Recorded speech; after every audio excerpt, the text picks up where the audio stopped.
Good morning. This is Life on Lilac. My name's Anna, and today I'm going to be unloading this mulch. For me, the hardest thing to decide when you have a load of mulch to distribute around your yard is where to put it, because there are about 500 places that need mulch right now. Some of them we've already started, some of them need to be started, and I'm like, do I add to something that's already going? Do I put mulch where things have already been planted? I just pulled some weeds. Should I put mulch over that so that the weeds don't grow back right away? So I'm gonna do my best to stick to the priorities that we set out for this year, and that is start with the front of the house. Yesterday I planted some beautiful, it's either called moss phlox or creeping phlox or phlox moss. I'm trying to say that a bunch of times, even one time. So I think I'm gonna do that. That's even in front of the wall at the front of our property. So I think I'm gonna start there. There's some city workers doing some gas line stuff, and I'm a little funny about that. So if I'm not too weirded out by doing that in front of them, I might start there. And then, like, we need mulch in the garden, we need mulch around the fruit trees, we need mulch in the flower beds, we need mulch around the evergreen trees in the front of the house. So these 2 truckloads of mulch aren't gonna go that far, but they're gonna get something done. So that's what I'm gonna try to do today, some of that. Okay, I've had some time to think about it. I'm almost done with my coffee. What I'm gonna do with this, since we're already kind of back here on the back of the property, closer to the garden, Ethan's finishing up school for the day. I don't wanna ask him to move his truck, and if I'm gonna pull the mulch to the front, I should have the truck closer to the front. So what I'm gonna do is start loading wheelbarrow fulls into the spaces of the walkways. I don't know if I'll use this whole bed for that, but I could easily use this whole bed for that. And then I'll probably save about 1 wheelbarrow full, possibly 2 for the front. But I did get a little intimidated by the guys from the city being out there.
Thought I would stop for a quick break and a progress shot. So I got the far walkway and all of these pathways dumped. I'll rake those out later.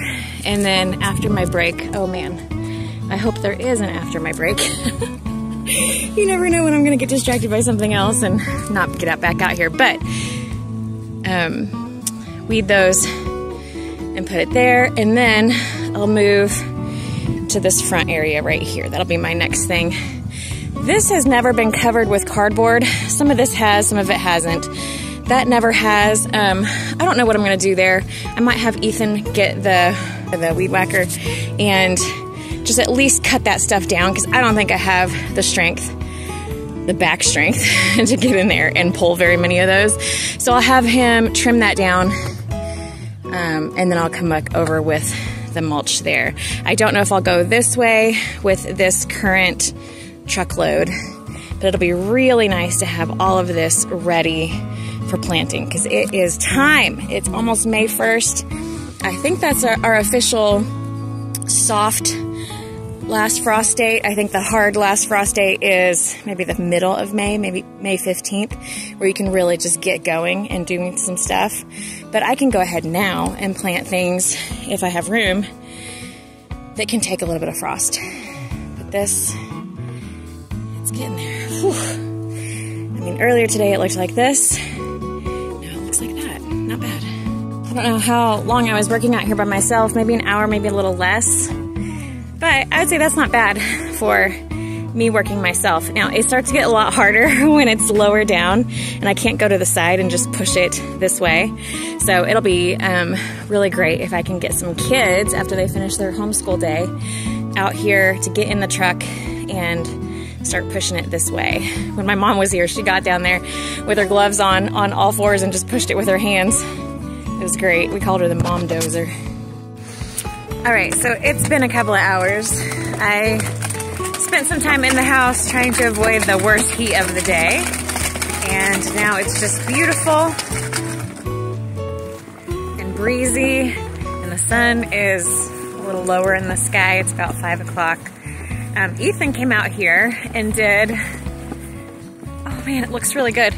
Did a few more loads of mulch. And then he also did the weed eating.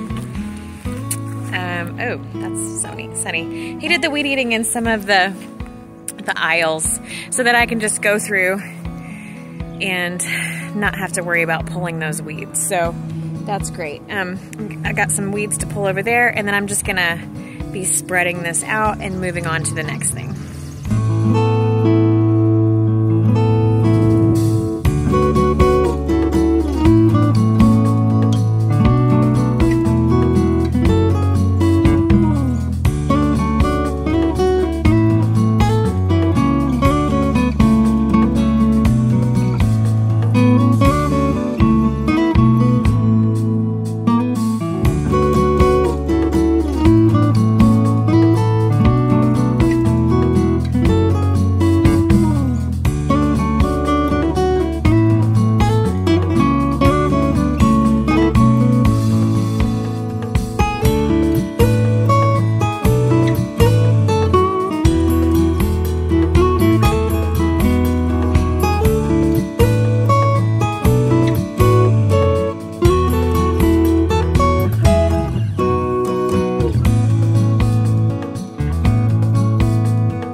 Either called moss phlox or creeping phlox. Maybe it's called floss mox.